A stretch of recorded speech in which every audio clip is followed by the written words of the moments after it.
Student, बेटा कैसे हो? आई होप सब अच्छे होंगे। हमने लास्ट क्लास में बेटा नया चैप्टर स्टार्ट किया था, third chapter, change in profit sharing ratio. मैंने बताया था कि रिकॉन्स्टिट्यूशन ऑफ फर्म क्या होती है, पुनर्गठन क्या होता है, कि ओल्ड एग्रीमेंट एंड हो जाता है और न्यू एग्रीमेंट स्टार्ट हो जाता है ना। ये रिकॉन्स्टिट्यूशन कैसे कैसे हो सकता है ये बताए थे मैंने।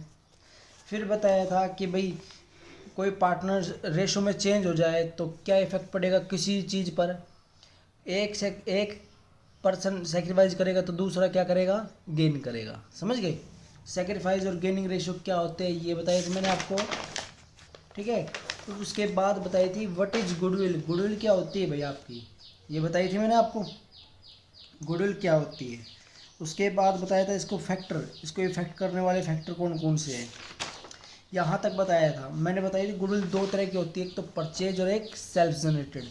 परचेज और सेल्फ जनरेटेड। तो यहाँ तक मैंने बता दिया थ्योरेटिकल पार्ट। अब स्टार्ट होता है बेटा प्रैक्टिकल पार्ट इस चैप्टर का, कि method of goodwill. Method of goodwill, goodwill निकालने के कौन कौन से मेथड है, ठीक है। तो 3 मेथड होते हैं, average profit method, super profit method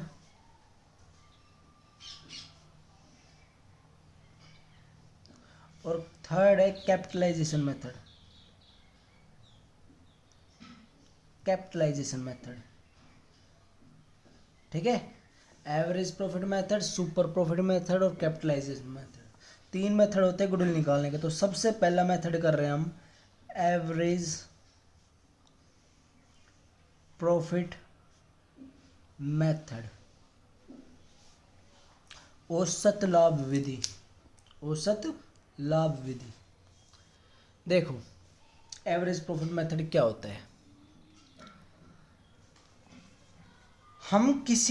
हम एक फॉर्म है ए। देखो बेटा फॉर्मूला, पहले इसका फॉर्मूला लिख लो। एवरेज प्रॉफिट मेथड से अगर गुडविल निकालनी होती ना, तो गुडविल कैसे निकलती है, average profit into number of year purchase. Average profit into number of year purchase, ये आपको क्वेश्चन में दिया होगा। एवरेज प्रॉफिट कैसे निकलता है, एवरेज प्रॉफिट एपी कैसे निकलता है, total actual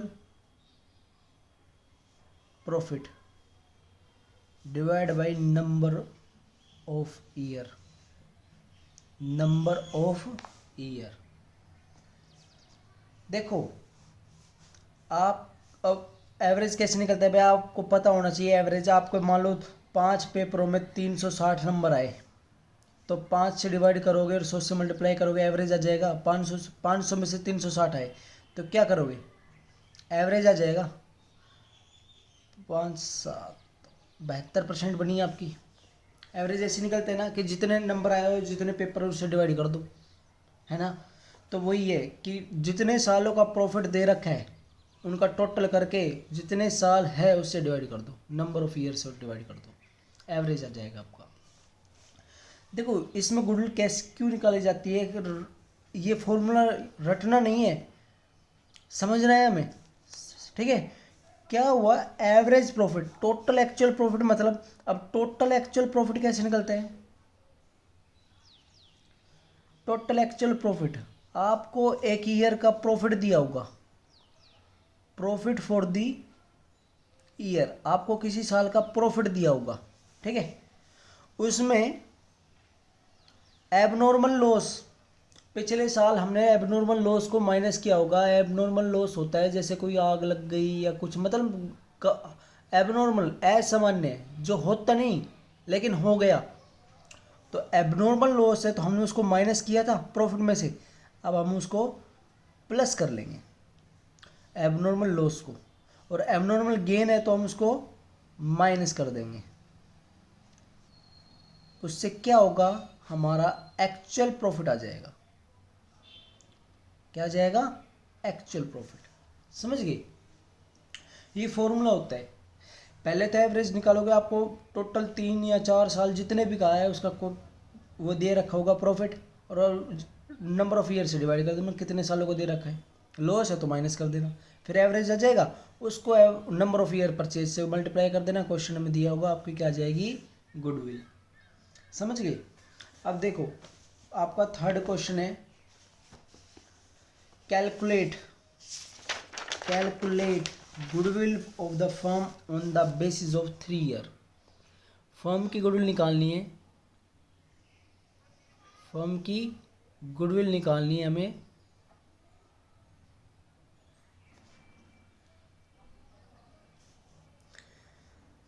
on the basis of 3 year purchase, number of year purchase 3 है।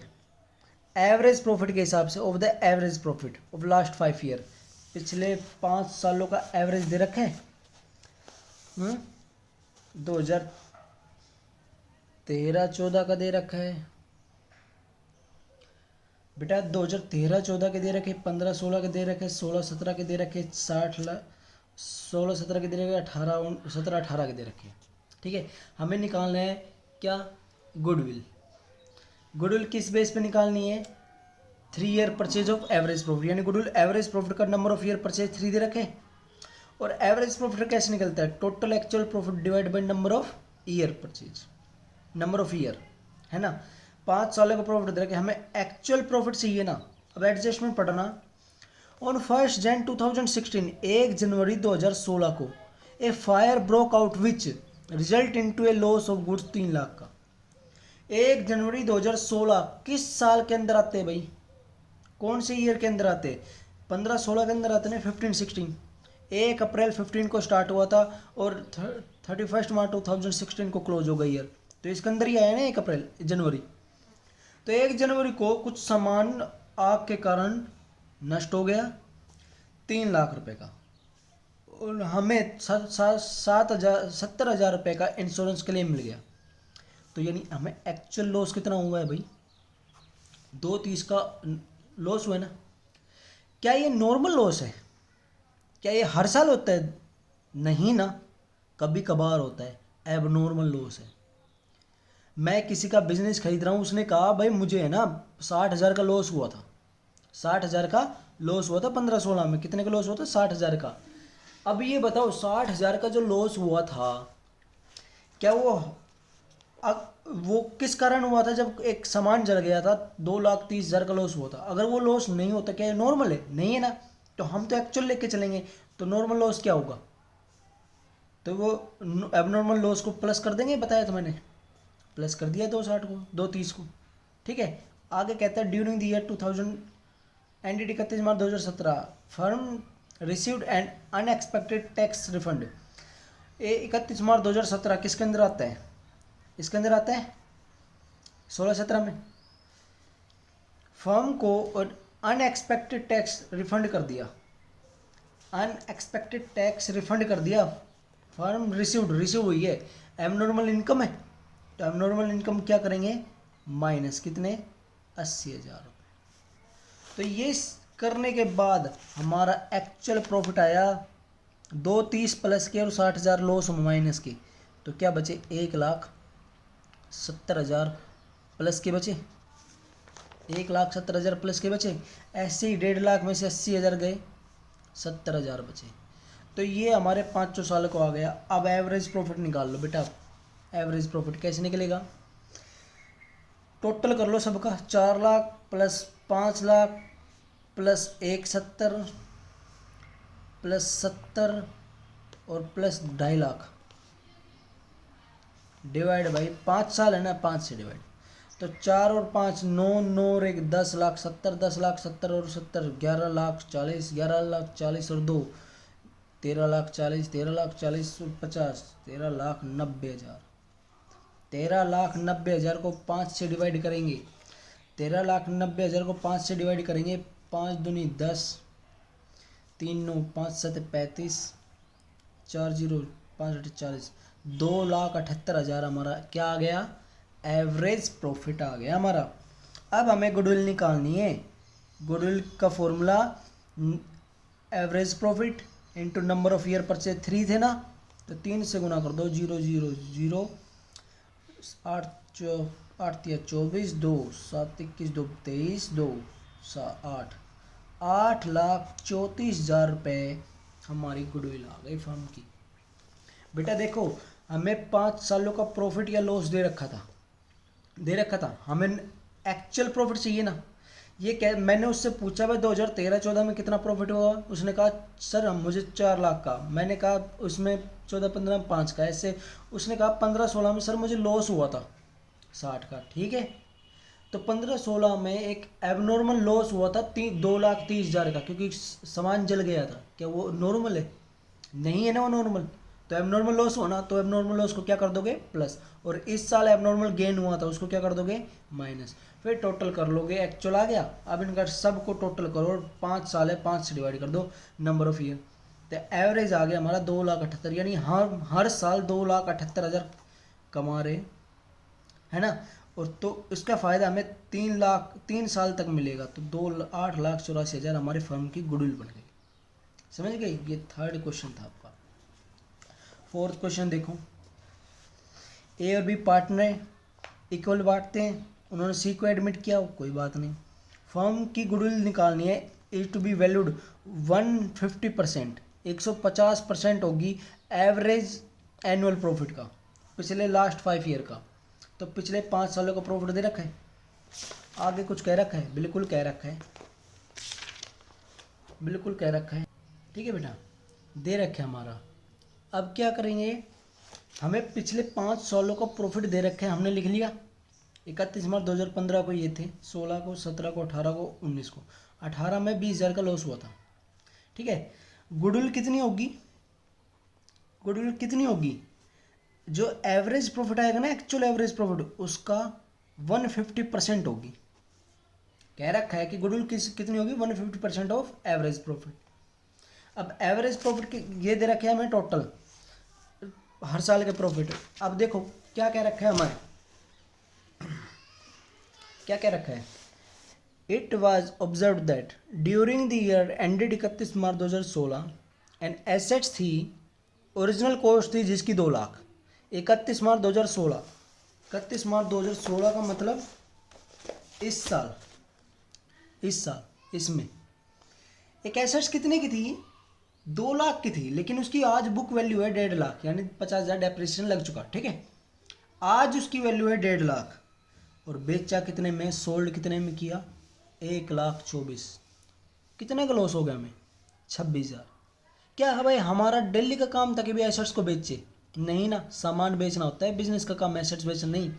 तो उस पर 24,000 26,000 का जो लॉस हुआ है, क्या वो नॉर्मल लॉस है? क्या वो हर साल होता है? नहीं ना, एबनॉर्मल लॉस है। तो एबनॉर्मल लॉस को क्या करते हो? प्लस। तो इस ईयर में प्लस कर दो 26,000। आया समझ में? एबनॉर्मल लॉस है। एक एसेट्स थी 1.5 लाख की, उसको बेचा 1,24,000 में, यानी 26,000 का लॉस हुआ था। ये हर साल नहीं होता, ये एबनॉर्मल लॉस है, असामान्य है, हर साल नहीं होता। तो इसको एबनॉर्मल लॉस को क्या कर देंगे? प्लस।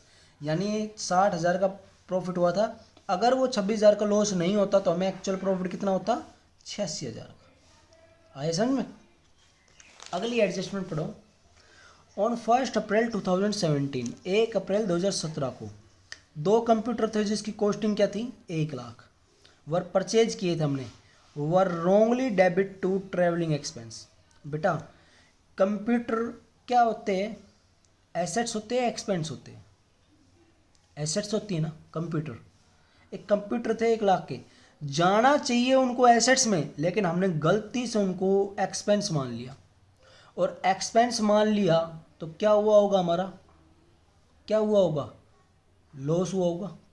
खर्चा बढ़ा, तो खर्चा बढ़ा तो प्रॉफिट कम हुआ होगा ना। 1 अप्रैल 2017, तो किस सेशन में आते हैं? 1 अप्रैल 2017, इसमें आते हैं। 17 से स्टार्ट हुआ होगा और 18 को ख़त्म, तो इसमें आते हैं। तो ये 1 लाख का हमने लॉस खर्चा मान लिया। क्या ये खर्चा था? नहीं था ना, तो हमने इसको मान लिया था। तो हम एक्चुअल क्या करेंगे? वापस जा रहे हैं तो ऐड कर देंगे। अगर ये लॉस नहीं हो लिखा होता हमने 1 लाख, तो हमारा 20,000 का लॉस होता। हमने इसे 1 लाख को लॉस मानना था, तब जाके हमें 20,000 का लॉस हुआ था। अगर ये लॉस नहीं है तो हम इसको प्लस कर दें, क्योंकि ये एसेट्स थी।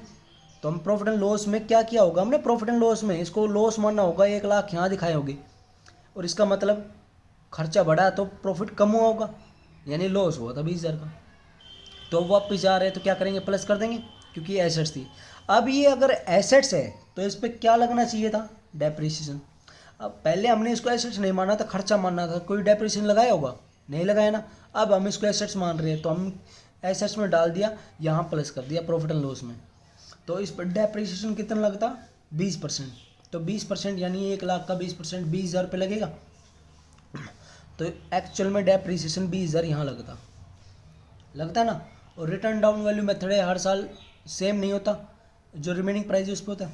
तो यहाँ 20,000 का लॉस हुआ था, किस रीजन से, क्योंकि हमने इसको एसेट्स ना मान के खर्चा मान लिया था, तब 20,000 का लॉस होता।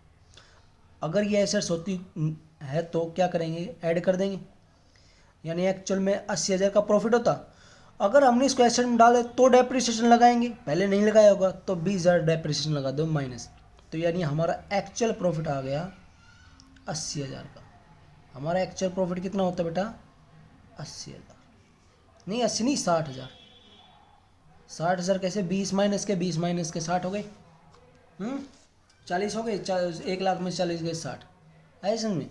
उसके बाद इस साल हमने उसको एसेट्स मानना है तो कितने की बची होगी, 80,000 की बची वो कंप्यूटर, और अगली साल भी तो डेप्रिसिएशन लगाएंगे उस पर, रिटर्न डाउन में। तो 80,000 का 20% 16,000 अगले साल के डेप्रिसिएशन लगाएंगे, 1,34,000। समझना क्यों, अरे दोबारा सुनो, 2018 में हमें लॉस हुआ था 20,000 का।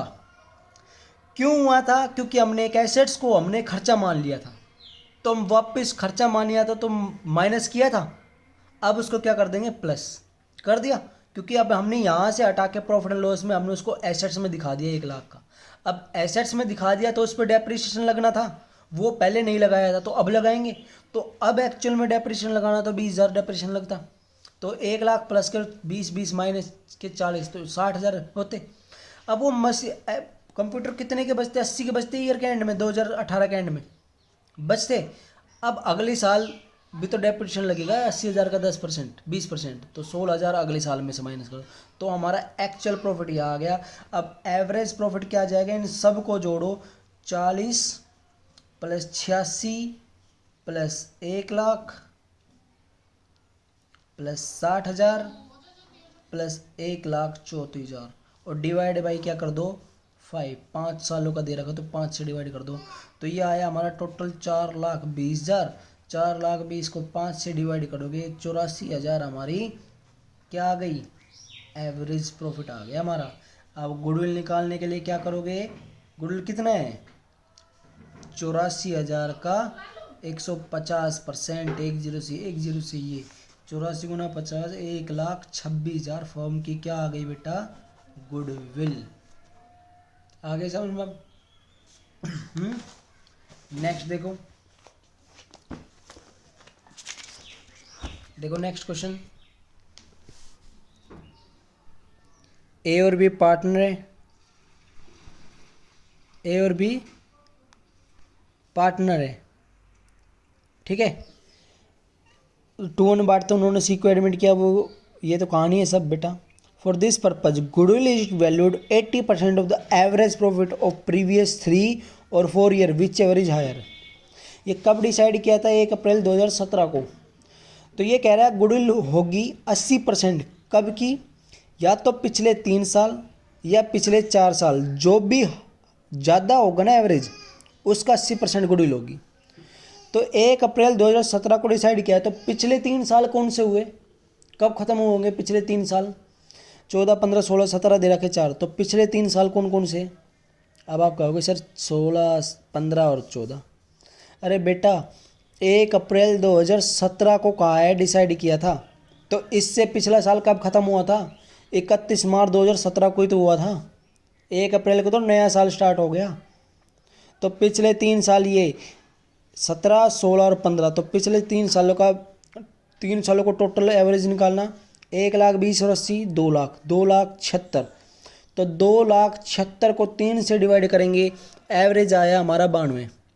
और पिछले चारों का करेंगे तो चारों को जोड़कर 4 से डिवाइड करेंगे तो हमारा एवरेज आया 93,500। ज़्यादा कौन सा है, 92 या 93? बताओ, 93 ज़्यादा है ना। तो 93,500 का 80% फर्म की गुडविल आ गई 74,800। सिंपल से है ना। Very good. नेक्स्ट देखो, ए बी पार्टनर है, 3 2 बांटते, कहानी है वही, सी को एडमिट किया। फॉर दिस पर्पज, इस पर्पज के लिए goodwill is valued at 2 year purchase of average profit of last 4 year. Goodwill होगी पिछले 2 सालों का एवरेज प्रॉफिट, यानी नंबर ऑफ ईयर परचेज रखे 2 और पिछले 4 सालों का प्रॉफिट दे रखे। इस साल 50,000 का 14 में प्रॉफिट हुआ था, 15 में 1,20,000 का प्रॉफिट हुआ था, 16 में 1,80,000 का प्रॉफिट हुआ था और 17 में 17,000 का लॉस हुआ था। 1 अप्रैल 2016 स्टार्ट कौन से साल हुआ होगा, 1 अप्रैल 2016 को ही ख़त्म कब होगा, 31 मार्च 2017 को, यानी इस साल। एक मोटर बाइक कितने की थी, 50 की, वो आज परचेज की थी। यानी ये बाइक क्या होती है, हमारी एसेट्स होती है, but debit to travelling expense. लेकिन हमने उसमें क्या कर दिया, वही पिछले क्वेश्चन की तरह खर्चों में डाल दिया। क्या ये खर्चा था, नहीं था ना, हमने वहाँ माइनस किया था 50 को, तो अब क्या करेंगे, प्लस। तो 70,000 का लॉस हुआ था, इसमें 50,000 प्लस करेंगे तो क्या बचा, 20 का लॉस होगा। अब अगर ये हमने इसको एसेट्स मानना है तो इस पर 20% डेप्रिसिएशन लगेगा। तो 20% मतलब 50,000 का 20% 10,000 डेप्रिसिएशन लगेगा, वो माइनस करेंगे। तो देखो क्या आया, 70 माइनस के, 50 प्लस के और 10 माइनस के, तो 30,000 आ गए ना। तो 30,000 का लॉस आ गया, माइनस के 30,000। तो अब इन चारों को जोड़ो, अगले साल का दे ही नहीं रखा, जो अगले साल में डेप्रिसिएशन लगाए छोड़ो, टोटल करो 50 प्लस के और 1,20 प्लस के और 1,80 माइनस के, 3,50,000 हो गए। 3,50,000 में माइनस के 30 गए, कितने बचे, 3,20,000। 3,20,000 को 4 से डिवाइड करोगे, एवरेज प्रॉफिट आ गया 80। और गुडविल निकालने के लिए नंबर ऑफ ईयर परचेज 2 से डिवाइड मल्टीप्लाई कर देना, फर्म की गुडविल आ गई 61। सिंपल सा क्वेश्चन, आ गए समझ में। नेक्स्ट देखो, वेटेड एवरेज प्रॉफिट। बेटा ये हमारे सिलेबस में नहीं है, ये हमारे सिलेबस में नहीं है। इस 7th हमारे सिर्फ सिलेबस में 3 ही वो है method, average profit, super profit और कैपिटलाइजेशन। तो एवरेज प्रॉफिट आपका हो गया, बचा सुपर प्रॉफिट और कैपिटलाइजेशन मेथड, वो कराऊंगा कल। तो आप यहाँ तक क्वेश्चन करोगे कल, 6 तक, ठीक है, 6 तक क्वेश्चन करोगे आप